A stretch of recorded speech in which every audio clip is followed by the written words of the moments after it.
If you want to cancel a GoDaddy domain, the process is actually pretty simple, and in this video I'll walk you through it step by step so you can turn off auto-renew the right way. This is useful if you no longer need the domain, you're moving it to another registrar, or you just want to make sure you don't get billed again.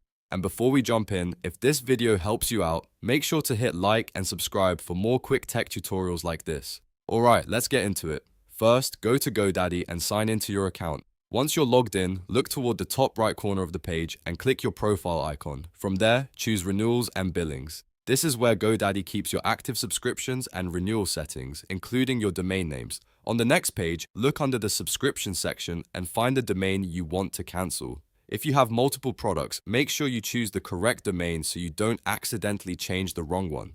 Once you locate it, expand the domain details so you can see the renewal options. Now you should see the auto-renew setting for that domain. Simply toggle off the auto-renew button.